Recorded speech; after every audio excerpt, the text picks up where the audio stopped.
to Texas History Lessons. This is Lesson 6, Summary and Thoughts concerning the First Texans. And I did the title First Texans with a question mark after it.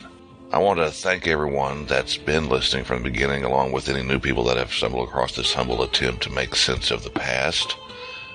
I've had a lot of positive feedback, and I've enjoyed some of the interactions with some listeners that I've had, and please feel free to contact me and with suggestions and comments in the future.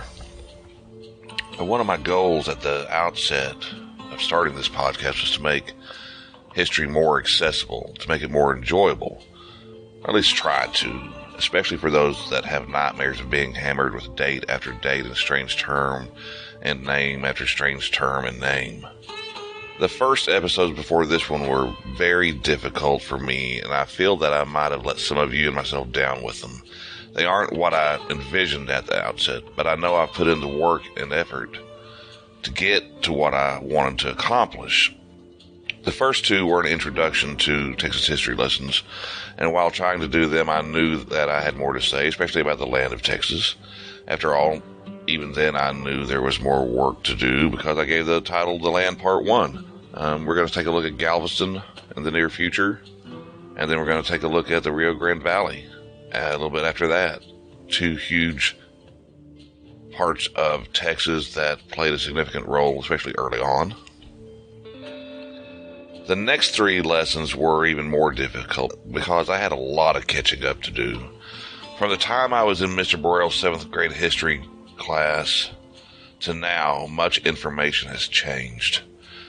It would have been much easier just to prevent Clovis culture X amount of years ago and just jump straight into the tribes of Texas at contact without considering at all the different developments over thousands of years that are usually omitted from textbooks.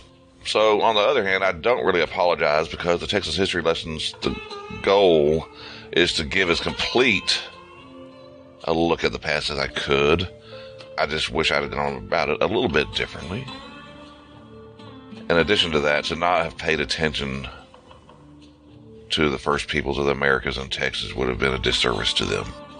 So, when I might occasionally find myself running astray, and I hope from here on out it doesn't happen very often, I want to incorporate a bonus summary episode to get the essentials, to cut through all the meat and gristle with a flint knife and get right to the bone, to get after the marrow like the ancient hunters once did after they took down the mammoth or a giant bison.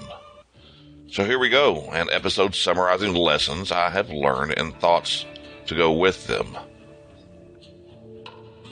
After millions of years of our planet's existence, human beings developed on the continent of Africa. They were mentally and physically fully human.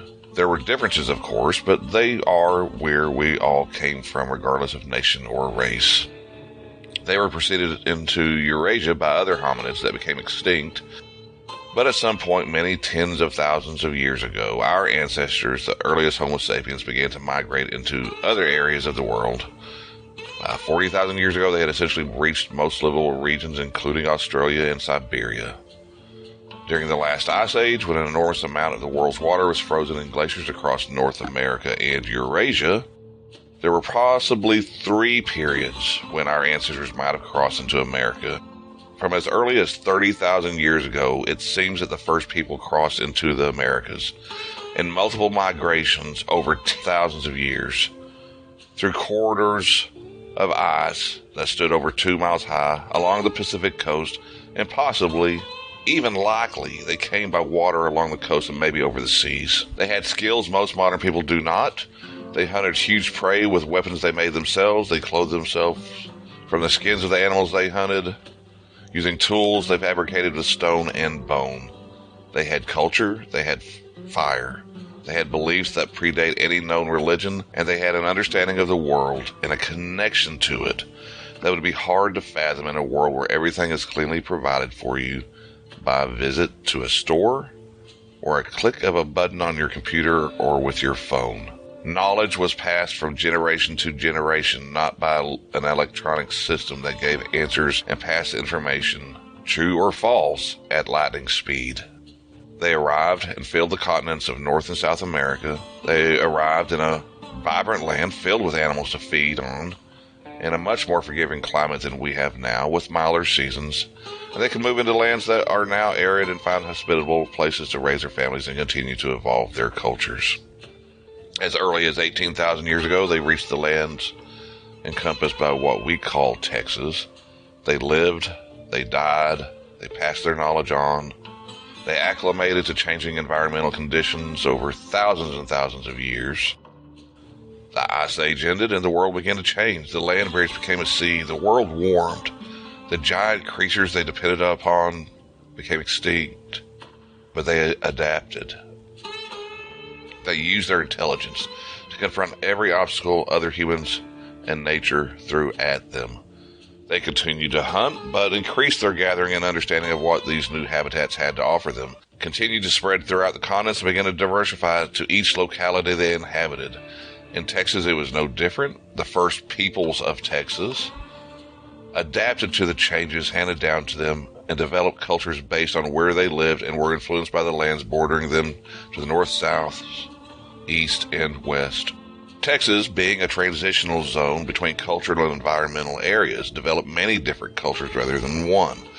Great civilizations rose and faded in this area surrounding Texas, but the remnants of their culture survived. In the plains of Texas and the north and the Great Plains developed a plains culture of bison hunting.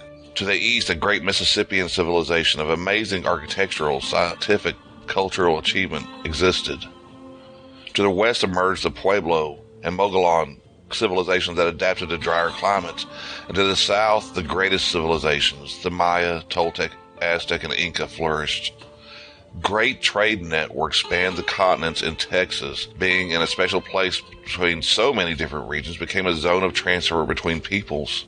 The seas continued to rise, eventually establishing a coast that matches today's, covering untold remnants of human places of living 50 miles away from the present coastline. The climate continued to change, eventually matching today's with cold winters and hot summers. And the peoples of Texas continued to survive and adapt in the midst of amazing accomplishments all around them. Agriculture emerged in Mesoamerica about 9,000 years ago and spread. The peoples of Texas passed on corn from the south and west to the eastern half of the continent. They lived, they died, they learned and fought, changed and held on to things at the same time.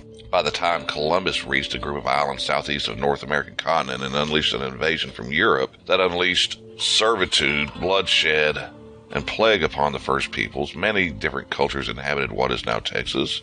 Coahuiltecans lived in South Texas. I hope I'm pronouncing that right. It's very difficult for me having not heard it very often. The Coahuiltecans lived in South Texas. The Karankawas peoples roamed the Gulf Coast.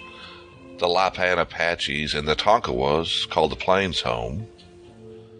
East Texas, there reigned a confederacy of nations called collectively the Caddo. And in the Trans-Pecos of West Texas lived the Humanos. These are not all of their names. These are the names usually remembered and shared in general histories and textbooks. Many, many bands existed. Hundreds of bands were listed by Spanish explorers. Most of them probably were subgroups of these major ones I've just listed. But they lived, they struggled, and thrived. They were the people. And as I've released these past few episodes, I feel I have done them and all the other unnamed peoples a disservice by calling them the First Texans. I say this because I know what the First Texans did to them and their descendants. So they were the first peoples of Texas. I won't insult them by calling them the First Texans. They were the people, the first people in Texas and the Americas, with thousands of years of a barely known history filled with joy and sadness, struggle and success, amazing accomplishments, and extraordinary spirit and ability. Thank you for listening to Texas History Lessons. You can reach the show at texashistorylessons@gmail.com, all lowercase. You can reach the show at Twitter at TexasHistoryL, and we're on Facebook. Next time, we'll be taking a look at the South Texas Coahuiltecans. Thank you. Adios.